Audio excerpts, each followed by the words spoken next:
It's time for Talkin Tauntauns,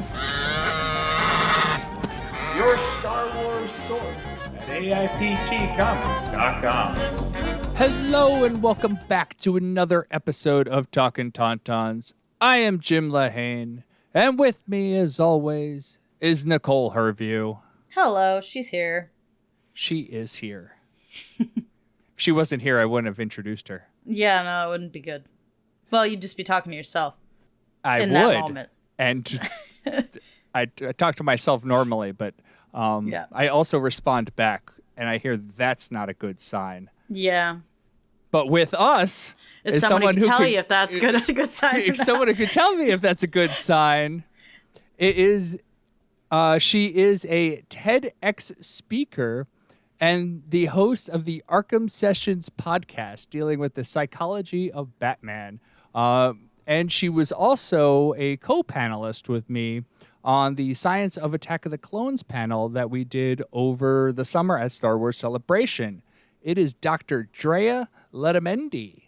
Hello, Jim. Hello, Nicole. Thank you Hello. so much for having me on your show. It is such an honor, and especially given today's topic, I just am super excited to be here. So, how are you doing, Drea? I'm good. Thank you for asking, Jim. I'm good. We're like many people, we're doing the best that we can managing this kind of post-pandemic, not yet quite over crisis in our it's world. Over, not over. Everybody says it's over, but it's not really over. So it's kind of, you're like in this middle, what? Realm? Yeah. Absolutely. So doing the best that I can and really practicing self-care by watching the amazing landscape of fictional stories, many of them on Disney Plus, actually, and many of them involving Star Wars. So I've been getting by. That's good. It's all anyone can ask is It's a lot out here. just getting by. How are you doing, Nicole?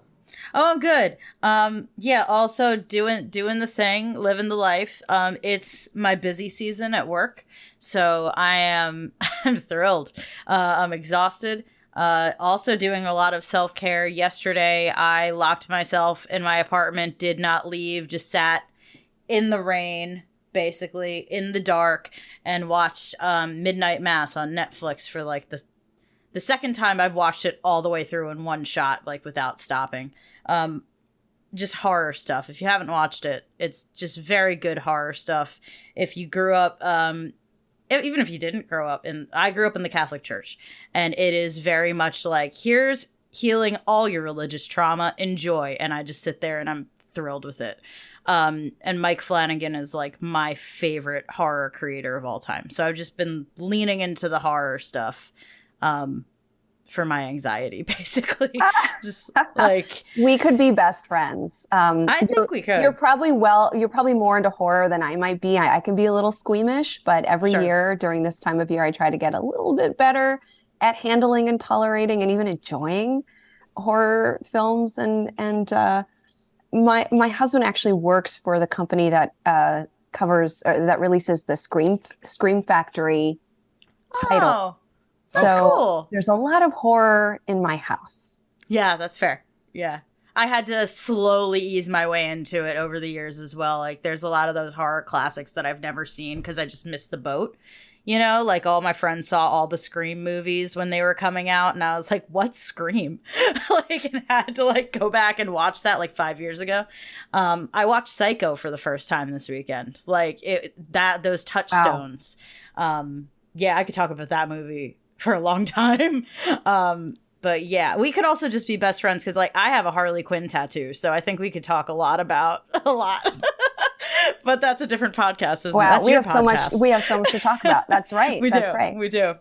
Meanwhile, my horror entry this past weekend was Hocus Pocus 2. I watched that too.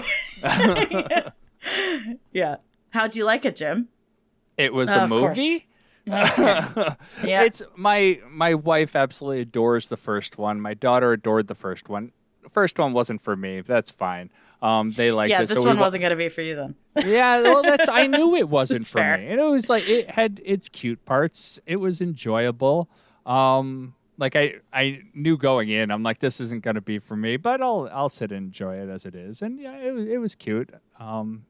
I recognized a few of the actors, and I'm like, oh, there's that guy. Love that for you, buddy. Yeah. Maybe a fair warning to your listeners is this little story that I'm about to tell, which is very, very brief. When I was young, when Hocus Pocus 1, official title now, Hocus Pocus 1, Yes. was out, I never watched it. And recently I reflected on why I've never seen it. And I told myself it just looked like too much fun. And that's why I didn't see it. It's a great reason. So I'm so sorry for your listeners who are about to hear my reasons for why I love a show. And I've just said, I don't watch shows that look like too much fun. Yeah, you know what? It's fair though. It is definitely too much fun, that movie.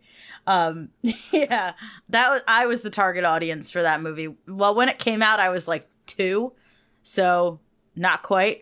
But this one was for me. I very much enjoyed it. But how are you otherwise, Jim? Besides Hocus Pocus. I still can't get over that. It was too much fun. That's fantastic. I'm doing all right. I feel like the week went by and I got absolutely nothing done. And that's it. Yeah. I'm waiting on a delivery. They got delayed from Lowe's. It got delayed a week, so I can't do anything that I want to do around the house. I'm waiting on deliveries from Amazon. I can't do anything around the house. And apparently Amazon delivery services just stopped delivering here 3 weeks ago.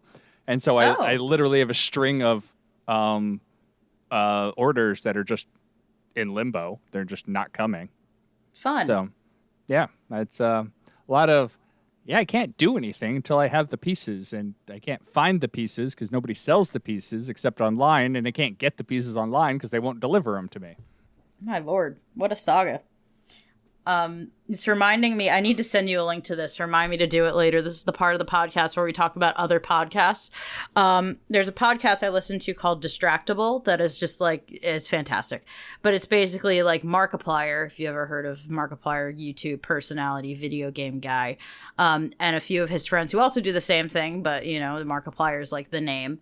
And they just talk about random stuff. And they did an entire episode talking about the one guy, Bob's fridge, being delivered. I believe it was from Lowe's, and everything that went awry with this fridge delivery.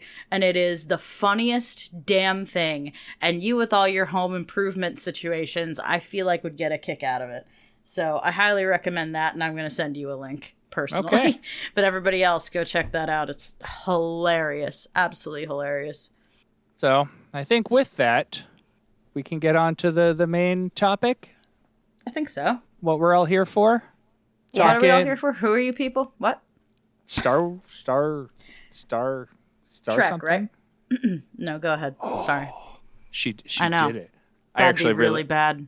I really love Star Trek, so it's okay. I have nothing to say bad about Star Trek. It's there. It's fine. It's there. But we're It's here enjoyable. to talk Andor, episode 4, all Donnie. Suddenly the rebellion is real for you. Some of us live it. I've been in this fight since I was 6 years old. You're not the only one who lost everything. Some of us just decided to do something about it. I think is how you pronounce the name of the episode, which is also the name of the planet, I think. I think that's correct, yeah.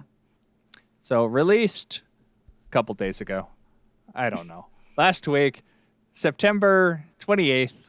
And as we talked about last time, I'm pretty sure it's accurate. I had secondhand knowledge that the creator of the show is doing these in arcs of 3 episodes. Mm-hmm. And it really feels that way after, like, you get the first 3 on the premiere day, and then this one is like, this is a very different, like, series of events that's going on.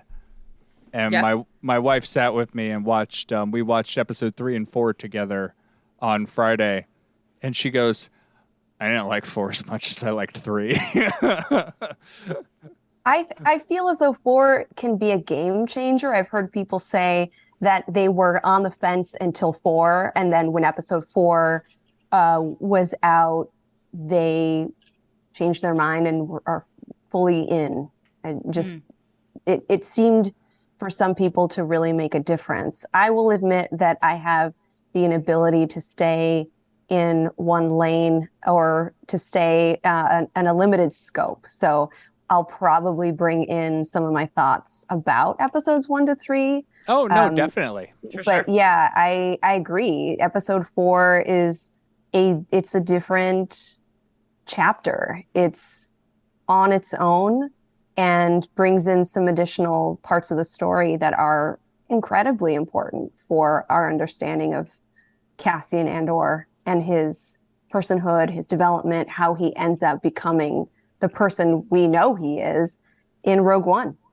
I almost feel like episode 4 was less about Andor and more about everything else going on around him. Like he was there, but we were looking at like Seeds of the Rebellion with Bail and Luthen. We were looking at the ISB, the Empire doing, I don't know what they're doing, but they're doing something. And we have this little rebel cell where Cassian's now a part of, Clem is now a part of, but it's not really his story. He's just there. Yeah. Yeah, it's definitely a departure from the first 3. I last week was talking about how the first 2 episodes in particular did not impress me. I wasn't negative, like I wasn't feeling negative about them. I was just like, okay, and like, let's go now. The pacing in that it problem was like a slow burn for you. Yeah, like it didn't really pay off. I had a pacing issue with it. Got it. I felt like all of the plot was in episode 3, which is why I liked episode 3, and the first 2 episodes were the setting up that they were doing, especially if it doesn't pay off in these coming episodes. It very well could, so I do withhold that opinion a little bit until we see the final thing, but I felt like unless they pay off much later, a lot of the details, a lot of the introductions we got, a lot of the world building, character building we got was so far inconsequential. I have faith that that won't be the case going forward. But yeah, I just had a pacing problem. I was like, you could have done all of that in 10 minutes, not 2 episodes, but fine. But that is not the case with this episode at all. I thought it was paced very well. It's clearly a setting up of, what's to come in this arc, but it kept me engaged a lot more than the beginning of the last arc did. But yeah, it definitely felt like, even tonally, a completely different thing. The only, obviously the story is connecting these 2 threads, a lot of the characters are, and dude, the cinematography on the show is unbelievable. It's you can't argue it. It's beautiful. The show looks beautiful. But yeah, this was definitely kind of a turn away from episode 3 a little bit. So, yeah, like I said, my wife said she liked 3. I really liked this one. I like 3 a lot. I like 3 a lot. I really like this one. They're 2 very different episodes. Like 3 was all action, which is what you were building up to, and here you're getting it's a lot more depth in this episode. Yeah. Our former co-host who was on our episode last week, JJ, he had said that he's like, I liked the show because there's no Easter eggs. I felt like I was getting pummeled with Easter eggs in this episode. Like, oh my word, like they were throwing out things left and right that were like references to legends, references to other materials in like canon. It was everywhere. I'll get into them later, but there was a lot. A lot of stuff going on. I had a question, and I didn't Google it because I was like, I'll bring it tonight. Clem. I've heard that name before, have I not? Yes. I think Clem is the name of Marva's partner. Did I make this up? Oh, I think you might be right. I think you might be right. Like his father, who was hanged in the square's name was Clem. You could be completely right. I'm like, I know that name. You are 100% right. I just looked it up. It is. Thank you. Thank you very much. I would say adoptive father. Yes. To just be clear on, because we don't know his birth parents. No, we or never what saw happened to them. Yeah. But yeah. Interesting. Okay. I was like, that name was not just pulled out of a behind. I have heard it before. He is, yes, he is pulling a name, as I understand it, probably from somebody he is honoring or remembering, or even simply that's what comes to mind. Who is somebody who is effective and tenacious and could be the guy I'm trying to be? It's Clem. Yeah. Yeah.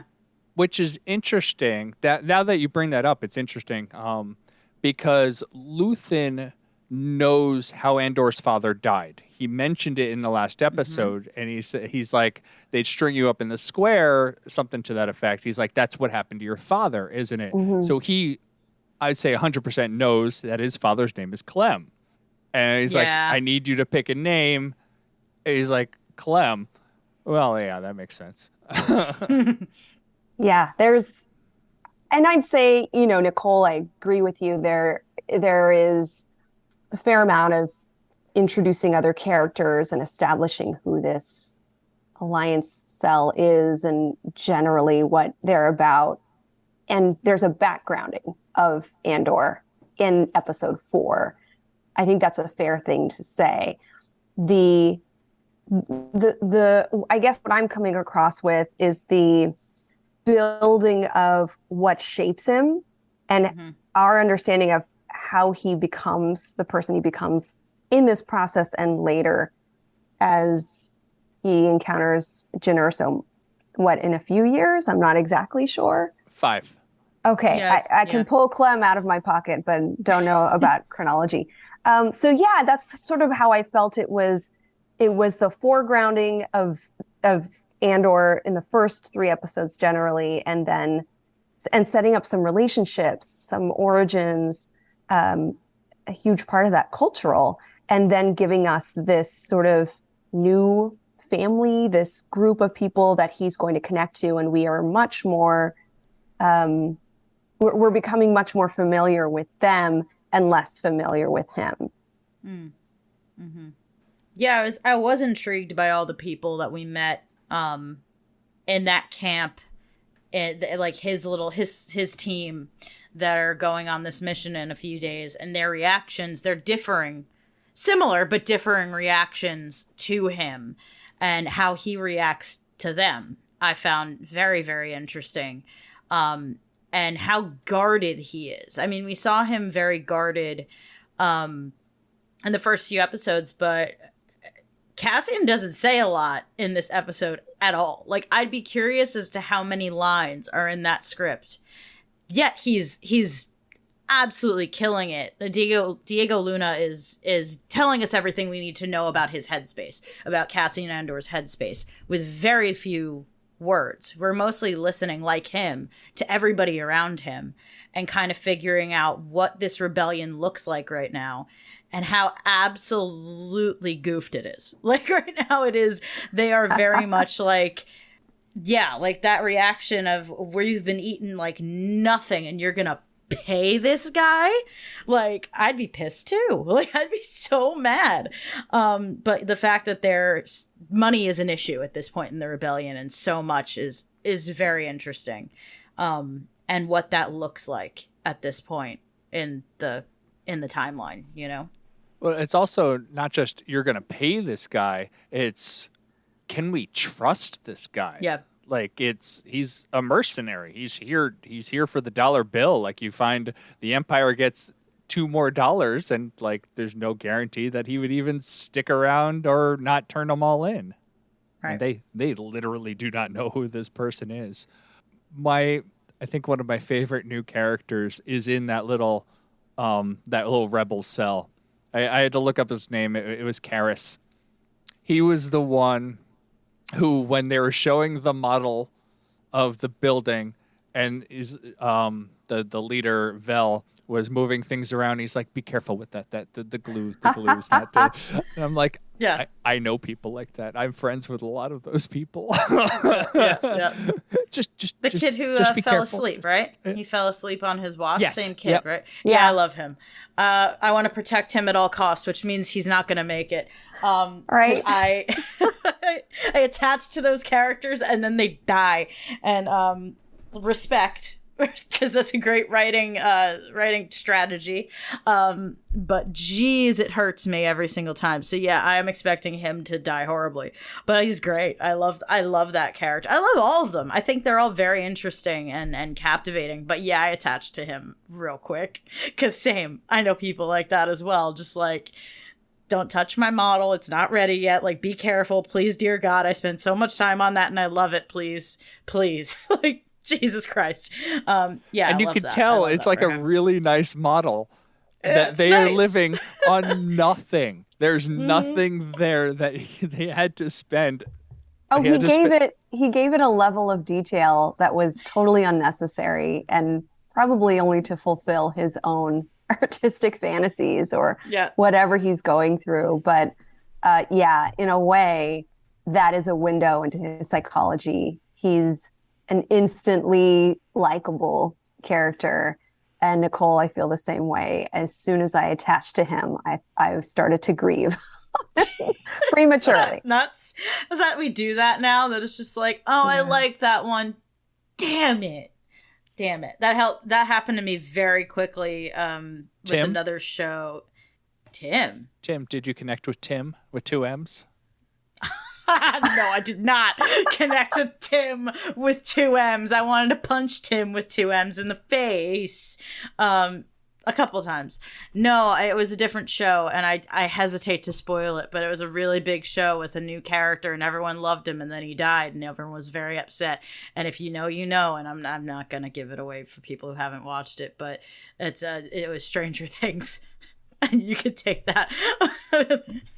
Ruined my life. Ruined my day. Episode 1, I was like, oh, I like him. He's screwed.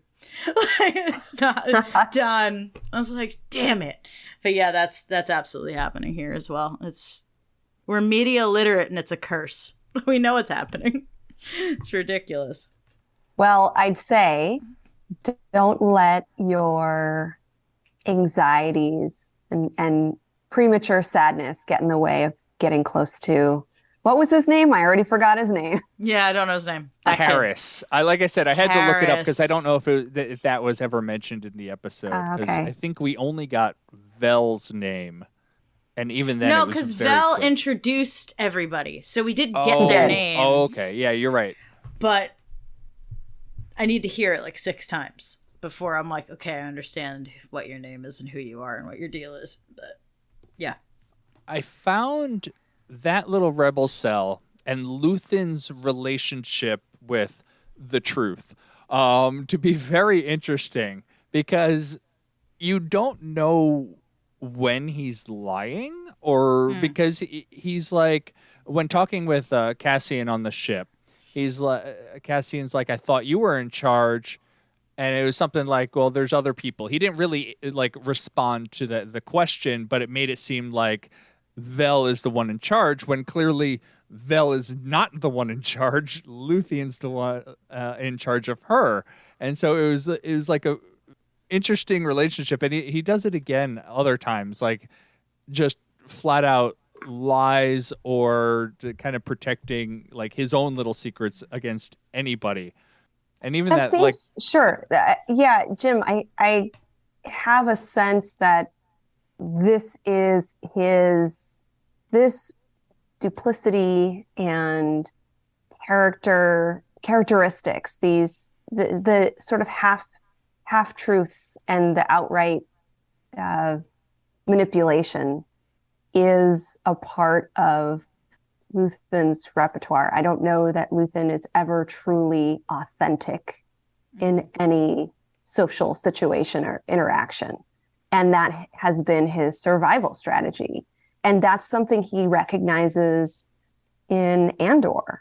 I think he notices that Andor has the same ability to switch back and forth to have this, what I would call a mutability about his self mutability. So the ability to kind of phase in and out and shift in and out of selves.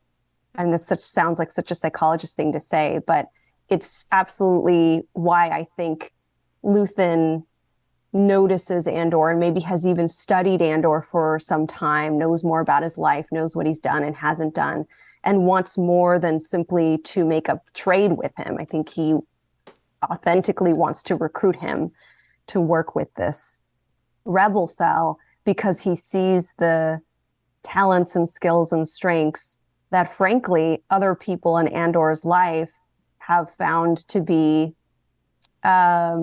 nuisance. Yeah, right. Yeah, weaknesses, unhealthy, almost see him solely as a criminal, and we begin to see him in a much holistic way. Yeah, I think you're spot on. I mean, I'm going to tell the expert that she's spot on, but with Luthen and the mutability, you know what you're talking about, I think. Yeah, definitely. No, but we see it, right? We see it when he, in one sense, we see it when he puts the wig on and he literally stands there and has to physically like embody this character for a hot second. We watch him get into character and then go be someone else physically. And then we see him drop that with Mon Mothma and then go right back into it, which I think we're supposed to see that as like, okay, he's putting on an act and this personality that he's showing to Cassian and to Mon Mothma is him. But I think the truth is like there's a different him. Like it's both of them are masks and he's just putting a mask on top of a mask. And it's very interesting to watch a character get into character. It's fascinating to me.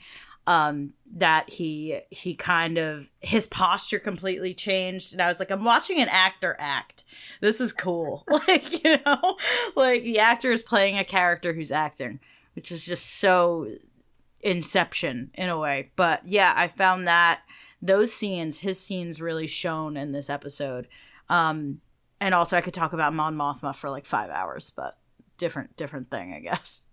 That's I really liked his getting into character too, and I had this brief flash of you'd look prettier if you smiled, and have a picture of him with like the frown, and then having a picture of him with like that fake smile and his like his little hair like sticking up.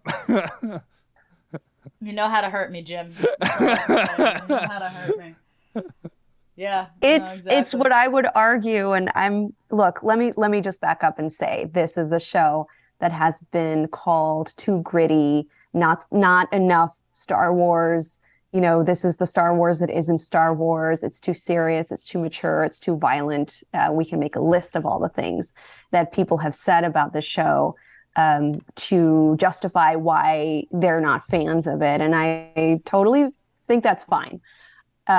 Why I like this show has a lot to do with those criticisms that when you kind of take away the lightsabers and the wizards and the baby Yoda and like all of that like stuff that we absolutely love, but if you kind of strip that down, you are left with a war. It's Star Wars, and the way in which this show is unfiltered and allows us to pause. And Nicole, I totally get it. Maybe it pauses, maybe the pace should be dialed up a little bit, but it pauses enough for us to sit with some pretty serious themes. And I'd go further to say that the themes that both of you are talking about are critical elements of this world or galaxy. This idea that some people, in order to survive, in order to be seen, in order to have any quality of life, navigate this universe in this kind of way, where they're code switching, where they're putting on these different personas, where they're kind of moving through, shifting through classes. This is a commentary on social class mobility and how some characters are able to transcend and move through and use flow and shifting. And I love it because I think it will resonate for a lot of people for whatever reason in their lives that who do some element of or some level of this navigation in their social world. So I have a lot of praise for what they're showing us. I think it's fantastic. It's also not surface thin. Like I said, this is like you get very deep with this episode, and you get things that if you're not paying attention could easily go by you, and it wouldn't really impact your viewing. But if you notice it, like when Luthen's talking to Andor's almost the exact word for word phrase that he gave to Jin. I was in this war for since I was 16. I fought in Minbam for 2 years. And Luthen looks at him and goes, well, 1, you entered there as a cook. 2, you were only there for 6 months. And 3, you only survived because you ran away. What a moment. I love that you're pointing that out, that parallel that Andor needed somebody to frame his involvement in fighting this oppression. And at that time, you're right. It was that, now look, I know you've covered this in the last episode, but he's essentially a refugee. He's taken against his will. He's drugged. On my show, I said he was drugged and kidnapped. And I understand that it was to save his life, but that is what happened to him. He's relocated. He is a refugee. And he has no known connections to his original place that he calls home, and the community that he calls family, and the society that he was a part of. But Jim, I appreciate your picking up on that parallel, because the way that he is fighting the imperial rule, the way that he is coming up against this authoritarian government is not the same way that Luthen points out could be more impactful. And he kind of shows him that there are maybe more extreme, more impactful, more serious ways that you could really hurt this government, this oppressive government. And that sparks something. It's also the money, right? We can't discount that, but something about that convinces Andor to be recruited. I get the feeling that the money does not matter to Andor all that much. Like, I think in the first few episodes, he needed the money to get away. And that was... I think he also wants to pay back Marva, right? Marva is mom. Yeah, that's her name, right? Okay, good. That she needed money for something. I was getting that. It's gone from my brain, apparently. But that, like, he only needs the money, not from greed, but, like, from necessity.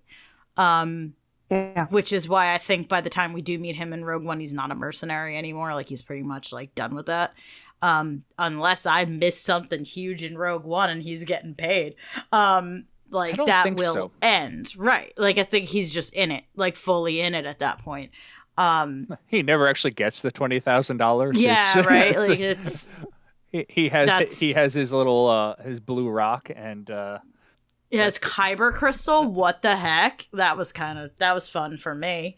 I was like, that's a blue and white kyber crystal. I love that thing. I want it. Yeah, I was gonna say something. It's gone. Sorry. Never mind. It's okay. No, it's okay. I went one way and my brain went another, so it's, I don't know. So I also wanted to say something I completely forgot. Let's talk about Mon Mothma. Yes, please.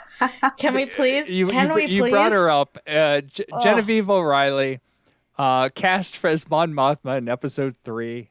Almost positive she had almost no screen time because everything got cut. But then cast again in Rebels. And then she's back here. And she's... the scenes with her, it's so great. Like, between her and Luthen and then her and her husband.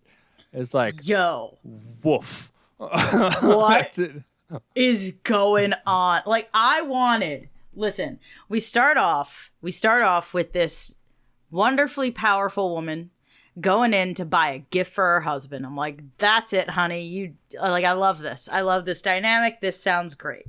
Whatever. Obviously, that is not why she's there. She's there to talk to Luthen. Whatever. Fine. Let's pretend that's real. And then I'm like picturing this awesome, like, Bail Organa level of like good man husband. That's who I'm looking for, right? Like, I'm looking for like a good husband for Mon Mothma. And she walks up to this absolute, listen, at first I was like, maybe. And then I was like, oh, he's like, Jim, I'm sorry if you have to. I was actually getting ready. I'm like, I'm going to need to blurt this one out. He's a douche canoe. Okay? Oh, no, it's one of my fine. favorite insults. He's a douche canoe. And I wanted to punch him. But that dynamic, I could watch it for hours. I was fascinated by watching this incredibly powerful woman be in that position. Yeah. And it's not taking away from how powerful she is. No, it just in fact, shows to show you. In fact, at least for me, I totally agree with what you're saying. It's a sense that she is also, in addition to the characteristics we've been mentioning related to Andor and Luthen, that this is a woman in power who is navigating her social situation, her status, and the nuances and complications that come with that. One is having to tolerate this a-hole and coming across as gentle and polite and agreeable and open, all the things that we do as women when there are the complexities in the room, literally in the room, literally at the table, where you have a seat at the table, but there are politics and expectations that get in the way of revealing your true, authentic self. What a really great, I was kind of dissociating because I didn't like the guy, but now that you're talking about this, I want to go back and watch it again. What a layered scene for us to have. For sure. And I mean, listen, I think as women and anyone who's not, love you, Jim, straight, white dude, cis guy, like, you are used to navigating some level of psychologically unsafe environment. That exists even if, you know, on every day you're running into that on even a microscopic level. At some point, you're navigating that.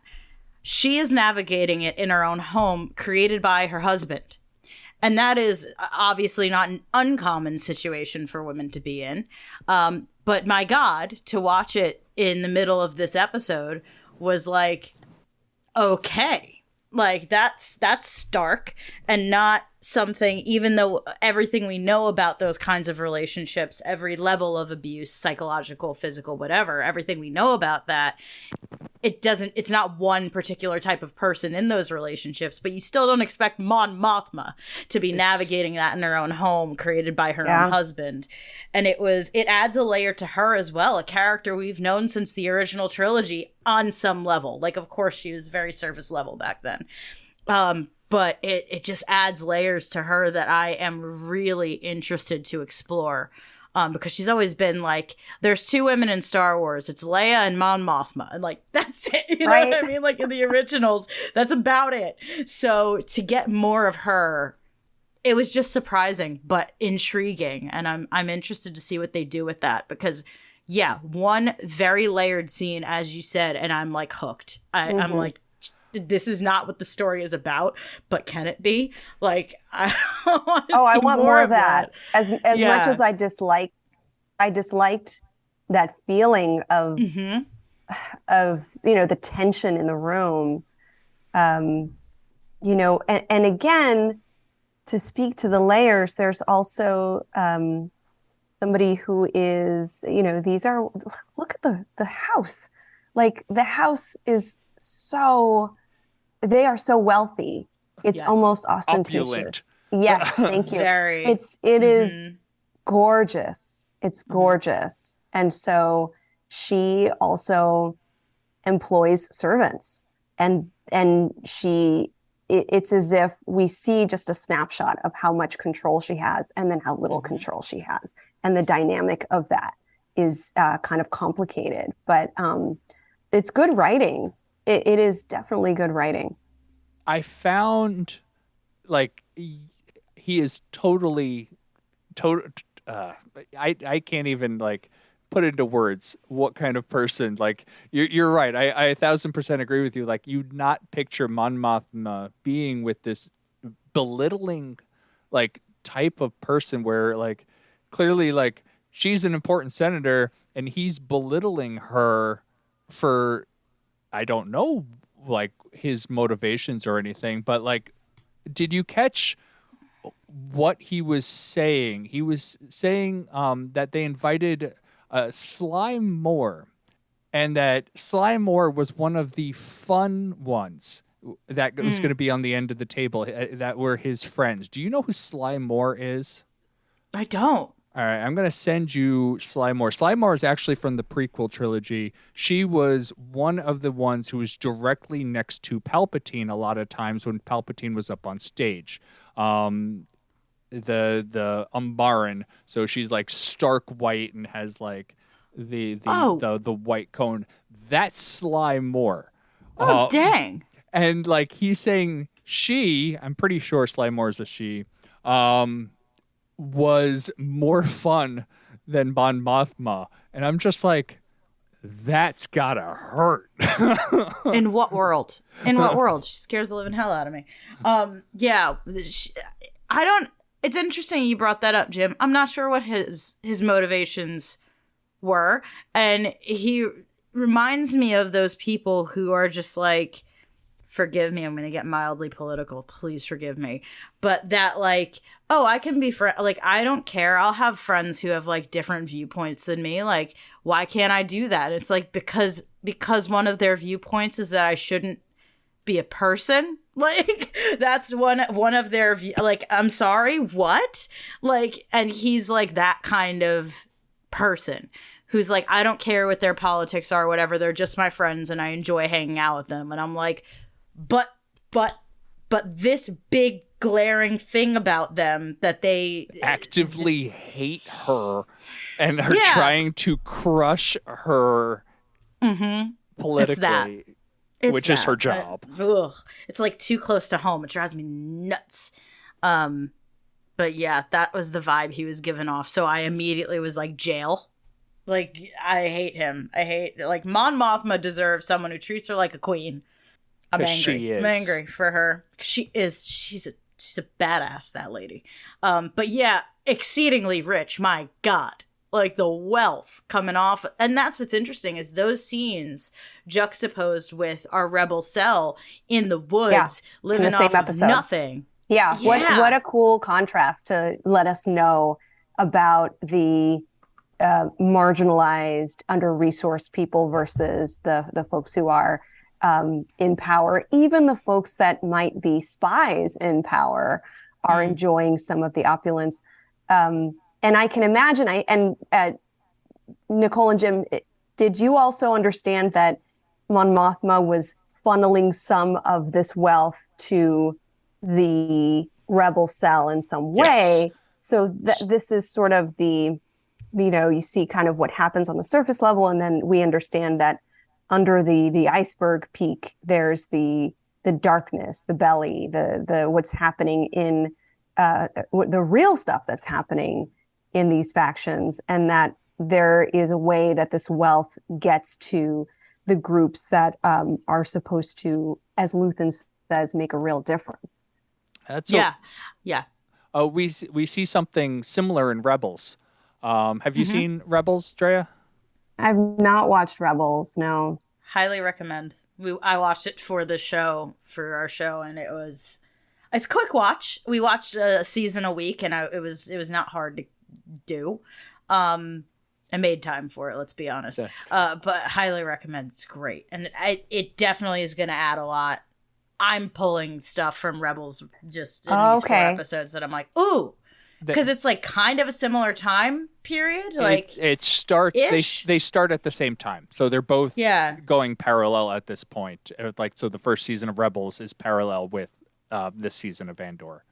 And so later in the Rebels, Leia kind of makes a cameo where she's giving ships to the Rebels, but she can't give ships to the Rebels because she's a senator, and so they kind of have to make it like the Rebels steal the ships from her, and so it's similar. Like money has been a Rebels issue since the beginning, and it's like Mon Mothma is basically trying to launder money, but like to the rebels, basically. Like she's trying to cover her butt to fund the rebellion, without looking like she's funding the rebellion because she's, you know, in a seat of power that could actually do some good, or you know what I mean? Like, yeah, it's an interesting spot for her to be in, and yeah, it's definitely like see this beautiful house? This is where the money came from. This is where the rebellion came from. But this is what the rebellion is. And it's the boots on the ground people.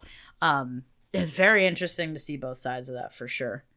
So I since we're talking about Mon Mothma in that scene, I'll go into some of my Easter eggs because this is where some of them come in. Because it was in that scene. Yeah. So spouse, who I don't know his name, I'm not going to find out his name. He mentions, or Mon Mothma actually mentions when he's saying that she's no fun. She's like, well, why don't we invite some of the Gorman guests tonight? Because see how amused they are because his fun friends just cut off their shipping lanes yesterday. In Rebels, Mon Mothma is basically evacuated from the Senate because it became untenable, and she basically kind of told Palpatine off because of the Gorman massacre. And so that's setting that up. It's basically their conversation here is like clearly I think Tony Gilroy is pulling from Rebels with this, but like other. Oh my word! Sorry, my dog is driving me bananas. Baby, just like she's being a literally big baby. chewing on my sleeve at this exact moment. Sweetie, honey, what a husky. Other little callbacks. When Luthen introduced his blue kyber crystal, he said it was to honor the Rakatan uprising.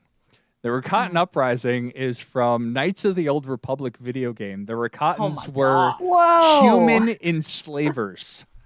And it's one of the major villains, basically, of the series, where they are basically the history of Knights of the Old Republic, like even before that time period, where they used to enslave the humans. And he's saying the Rakatan uprising, which I think is indicating is when.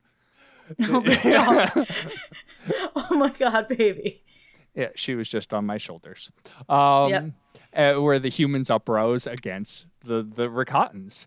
And so that it's like little things like that. And then I found there is a Twitter post, mentioned him, Nathan Messer, N8 Mess, who posted a bunch of behind Luthen in his store.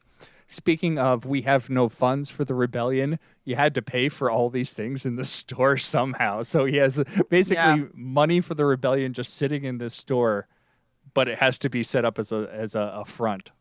Right. So he's got a lot of good stuff in here. Yeah, but very good editing yourself there. I got stuff. Mandalorian armor. Kalikori, not Hera's. This one's clearly metal, where Hera's was wooden. Wood. A piece of the broken piece of the wall connecting the world between worlds, but that doesn't make any sense because the timelines don't match up. This is before it's World just, Between. I think it's a similar. It's a similar thing. Or just a reference to Starkiller from The Force Unleashed. What looks Plo to be Koon's mask. Plo Koon's mask. That's bananas. This horn a clarion horn, which were Wookiee horns.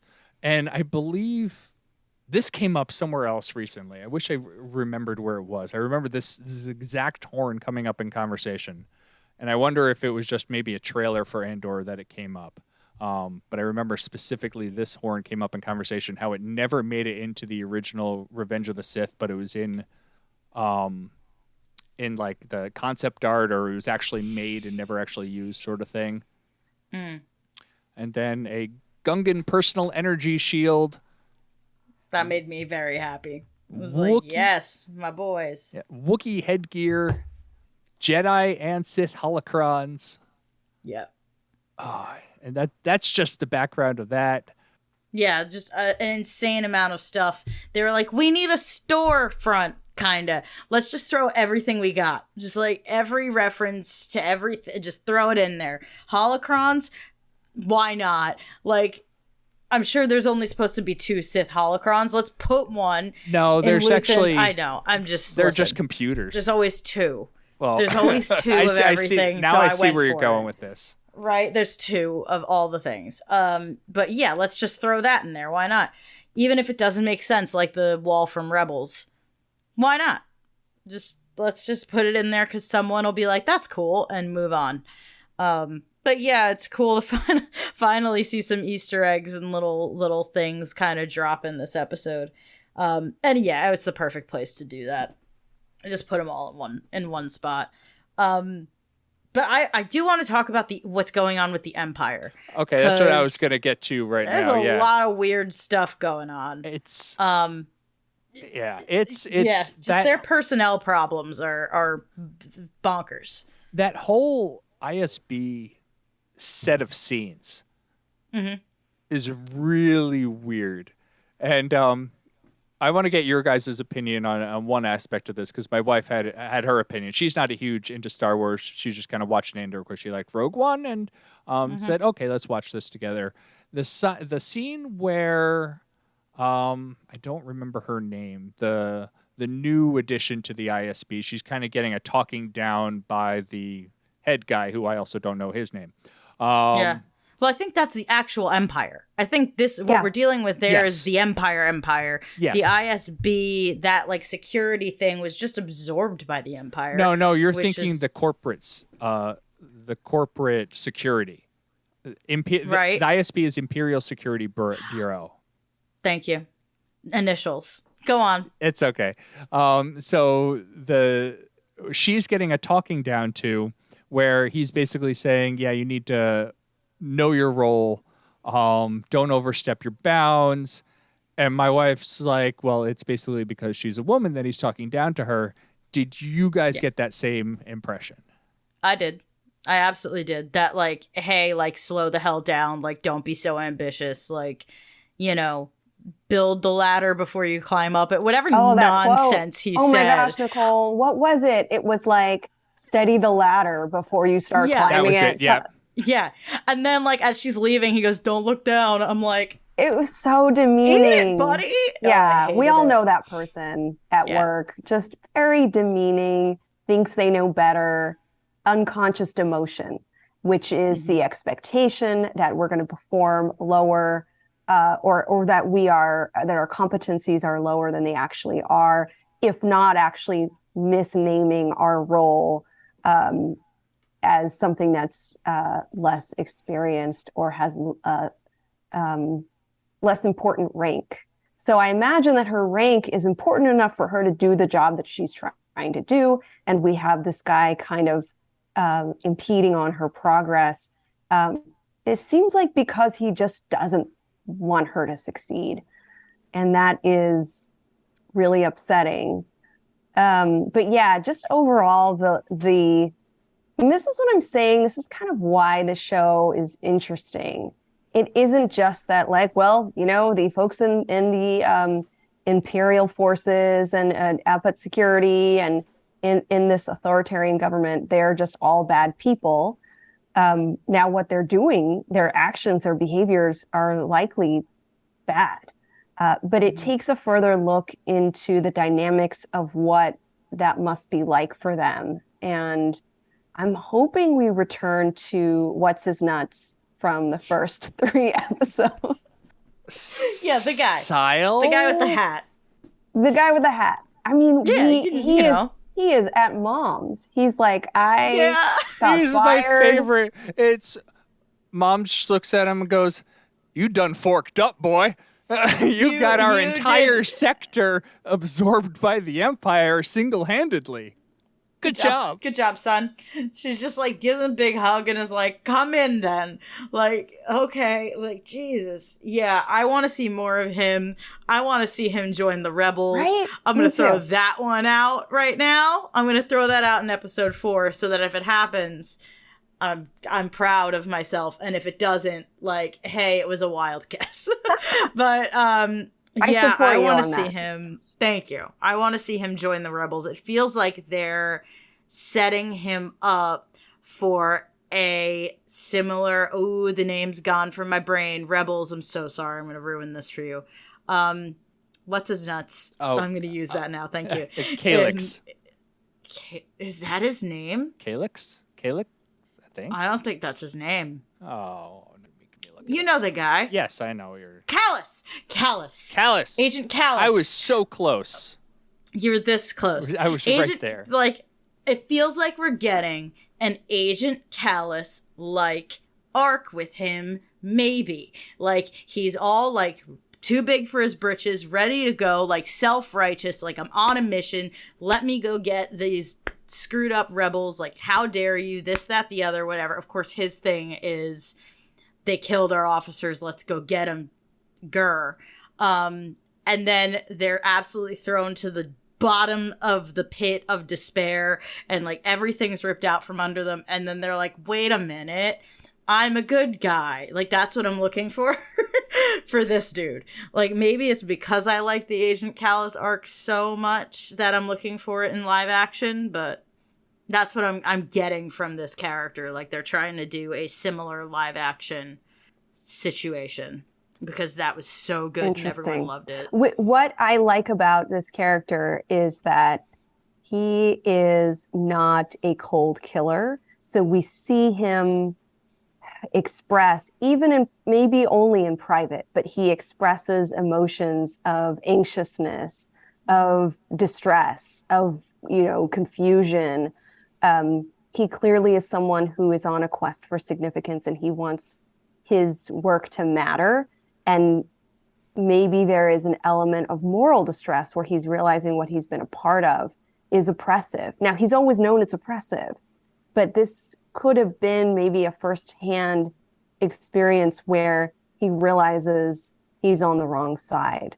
And what a cool story to tell if they circle back with him and he somehow finds at least some purpose. I don't want the last interaction with him to be he got terminated and then moved home and it just doesn't have a resolution. That's just not enough. The writing's been so good. He's coming back. Yeah, I can't imagine that they would give you the whole going to his mom's. Yeah. If he was done. Like, if he was done, they would have ended off at the talking down to where you're incompetent morons. Or just lazy, who is my favorite character, the guy who went, yeah, we should just kind of ignore this, brush it under the rug. He's my favorite character. I want him to come back. I felt. And now he's sitting there, he's like, I didn't do anything. And then the guy's like, exactly. And I'm like, oh no, I hate that argument. Hate that. Yeah, it was a little rough. But yeah, there's no way they just leave him at mom's. Like, come on now. I trust this team a little, a little bit more than that. I found it really cool that the box came back. I didn't think we would see the box. Yeah. Wait, how did the box come back? What did I miss? Well, the box is the tracker. Yeah, it's what the lady imperial person whose name I don't remember, but the one we were just talking about, that's what she's like after, right? Got it. So it's like, ooh, that's chasing him a little bit. It might come back to bite him in the butt that they left it there. But I wonder if how much of a problem that becomes. They never opened it. So I think since they didn't open it, I think Oh yeah, that was the thing. because they even mentioned in this episode, she's like, it hasn't been accessed or something. And I found it interesting, like, because you called it the MacGuffin, which it totally was. It's a MacGuffin. Yeah. But then it's coming back. And I'm like, The MacGuffin's coming back. that box is As going to be they more do. important. As Yeah. they tend to do. As they tend to do. Yeah, And- I and love now- spotting a MacGuffin. So now she's in charge of recovering the device and solving the crime. Is that the idea with her? I think that's what she's looking to do. Yes. Because she was saying that she's noticed that a few of these kinds of things have happened, and she wants to connect them, find those connecting threads to prove that there is a growing rebel cell. Do they doing not all of know? So is it possible that this is, and maybe you two could be helpful in knowing the current landscape? Mhm. Is that where things are at? Do they really not know? Well, we've got the folks patrolling some of the areas, so they know the planet that the rebel cell is currently on is being surveilled. Like they are looking for some of these anti-imperialists. But is it that they don't yet have evidence that they're organized? Correct. They're, Yeah, it's like there's individuals who are rebels, but there is not a rebellion. yes. Is like kind of what they think right now. Like there's like 2 or 3 that they could squish, really easy, but like the same as like a bug's life. Like it's like one ant's nothing. One ant you could crush, but all of them were goofed. Like that's kind of the vibe. I like a good so- Bug's Life reference. Right? Once in a while that really comes in handy. But yeah, that's what it feels like, is they're trying to make sure that there isn't a whole like colony of ants coming for them. It's just a few. It's a few little ones they can step on. Because as of right now, there is not one gigantic organized rebellion. That comes in Got like it. 5-6 years. Well, we're 5 years before A New Hope. Right. And I believe the official rebellion starts about 3 years after here. So right now Right. we just have localized cells where Right. Rebels, the TV show, was one cell. And they kind of interacted in the later seasons. They interacted sparingly with other cells, but that's what we're kind of seeing is like the upper echelons here with Mon Mothma, and Jimmy Smits has to be in this show. There's no way that he's not in this show. Yeah. I would love that. I'd love to see a cameo. And I think Saw was mentioned. So was he is mentioned. doing his thing. He was name dropped, and he was also listed It's in the as trailer. Okay. as at some point during this show he should be showing up. Yeah, even for a few minutes, he's in it for sure.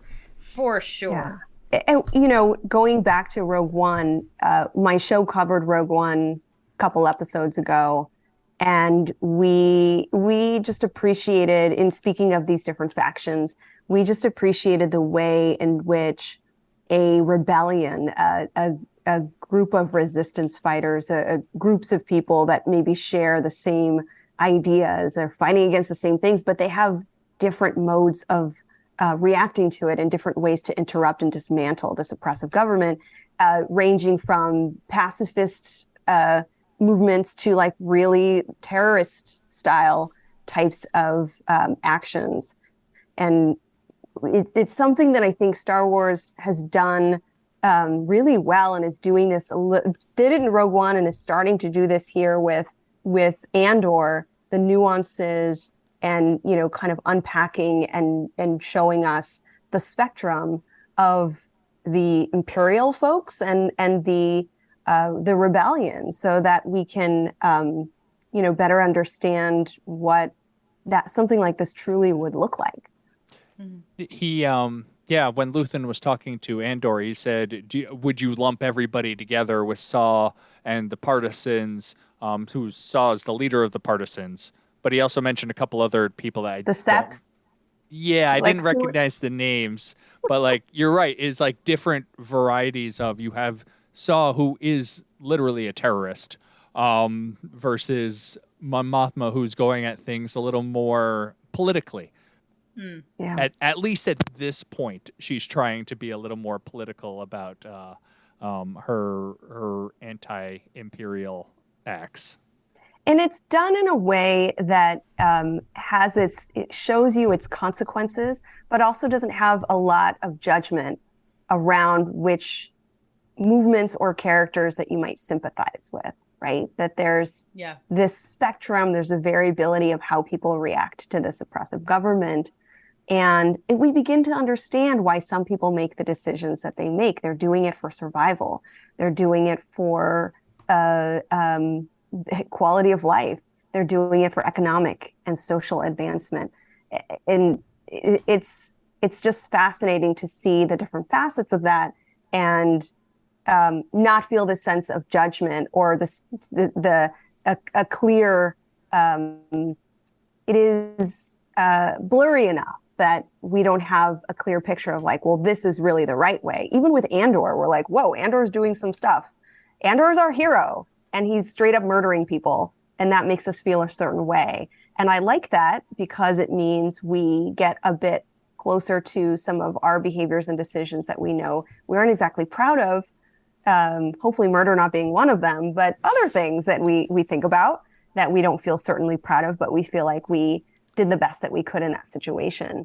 And I love that the show isn't afraid to give us those perspectives and channel it through a character who we're supposed to follow and care about, and realize that, you know, he is somebody who makes poor decisions, is somewhat impulsive, is following something that may lead him to danger or a dangerous lifestyle. And, you know, we're here for it. So I don't mind that that's the direction it takes. It kind of mirrors. I like how you put that. It's kind of mirrors our own history, where we have our own heroes in our history, who, when you look back on them in a different lens, do not seem like they're the same. Like you don't see them the same way. Like George Washington, Thomas Jefferson. Like, oh, these are great. These are the founding fathers of our U.S. And then you look at them through a different lens, and you go, woof. Yeah, like it's. They're not as clear cut. They're more nuanced. They have their flaws, and their flaws are major flaws. And so it's one of those, like, your heroes are not these Wonder Woman, Superman, perfect people. Yeah. Makes them more interesting too. Not the real ones. The real ones can jump off a cliff, but you know, fictional ones. I'd say the opposite is true as well, where we villainize and look down on certain people who may engage in, let's say, certain kinds of behavior that are antisocial or criminal or attack our way or the system. And it helps us to, again, gain a fuller understanding that there may be psychological reasons, social reasons, personal reasons that are complicated behind these actions. On our show, and I will stop talking about my show in a minute, but on our show, on our show, we actually don't cover the whole Andor series. We specifically just cover Andor, the character Andor. So thank you for indulging me and allowing me to talk about all these other things, because we didn't talk about all these other things on the show that I do. But we focused on the psychology of Andor because I felt it was important to talk about different types of violence and to better understand, you know, again, some of the decision making that can be motivated, again, by social mobility or survival or some kind of economic or social advancement, and it makes more sense to us. So I hope that this show continues to just give us that full landscape and help us understand, maybe with these new characters we're introduced to, all those different shades of this gray. 50 Shades of Gray, 50 Shades of Andor. 50 million shades of all the people. Yeah, no, totally. I love that he's a great character. And yeah, there's a lot in there. There's a lot to delve into. And now he's kind of surrounded, and you could say the same in Rogue One, but like we're kind of surrounded by that gray in this show. And I'm really interested to see more of it and see more of those shades and yeah. It's been the character work has been brilliant in this show so far. It really has. I think it's shining for sure. But yeah, he is such an interesting character. He's got so much going on, and now so much more with what we know about him, and knowing that he is a refugee, and there's all of this trauma that, like, we knew he had a traumatic childhood because he basically told us in Rogue One. But like, dear sweet God, there is a lot more going on than I think we had an inkling of. And I'm hoping we see more of that a little bit. Obviously, I don't like to see his trauma. Well, poor kid. But I'm like interested to know what else is going on. We have to, because he was hunting for his sister. Yeah, right. Yeah. Like, I want more of that. And I think we were led to assume that the little girl was his sister when he was a kid. Oh, yeah. So she made it off the planet despite Marva telling us that everyone was going to get killed. Not everyone got killed. Probably. Theoretically, I guess. Theoretically. But I guess the brothel owner did confirm that somebody from that planet did work there. So it was... Yeah, that's true. So I remembered... Yeah, that's all got to come back. That's all got to come back. Yeah. I remembered one more Easter egg. When he said that he was fighting on Mimbam, that's where we see Han Solo in Solo. When he's when he meets up with Beckett, that battle that he's in. Oh yeah, that's Mimban. Oh, interesting. Wow. So they may have crossed paths. Oh my gosh, our boy Cassian and our boy Han, like, just hanging out. That's fun. That's interesting. He did say 50 people made it out, so. And we know Han made it out, but Han made it out. Kind of went AWOL, so I don't know if he counts he as did. You're getting right. it out. I don't know if he counts. Although no, that's we're really also led to interesting. believe Cassian may have gone AWOL as well because he said that he ran away. So yeah, maybe. Yeah. I don't know. Interesting. Do you have any promising fourth episode? That's for sure. Anything left? I think it's I'm being beckoned to bedtime. So, do you have anything left to add, Drea? I think we covered quite a lot. And, again, just appreciate that you've included me in this really important discussion about Andor. Anytime I meet someone who's anytime I meet someone who's seen Andor, I just can't wait to talk about it. So thank you for indulging in this conversation. It was so much fun having you on. I'm so glad that you came on. Absolutely. I remember when I asked you, I'm like, this isn't, I don't want you on here. Like, obviously you can't not be a psychologist, but I'm not asking you on here for like psychology only. Like, I want you to be a fan. I want you to have fun and like, just like not, because I understand as a geologist, I'm like, it's always going 100 times. And, I appreciated that invite. It was very welcoming, and this was a lot of fun. It was a fun conversation. I'm glad you enjoyed it. It was great. It was very fun having you on. Love to have you back for sure. We definitely need to catch up when all of the predictions we've made, all of the assumptions, the connections, who survives. Are we going to see what's his nuts again? All of this we need to review and revisit at the end of the season. That's his name now. So that's it. That's just his name. Speaking of being a psychologist, tell us where else we can find you, Drea. Well, thank you. So if folks are interested, my podcast is called The Arkham Sessions. And yes, we initially started out as a podcast analyzing Batman, specifically Batman the Animated Series. But then we moved on to additional fictional stories and genres. So we've done the Marvel Cinematic Universe. We've done Star Wars. We're currently covering Star Wars, and we've done the prequels, some of the standalone movies. We just did a special episode on Andor, and we're going to continue through the original trilogy. I call it A New Hope, but not everyone does. Some just call it Star Wars. So that's what's next for us. You can also find some of my work on my website, drdreapsychology.com. I write articles and make appearances that connect psychology to fictional characters in media.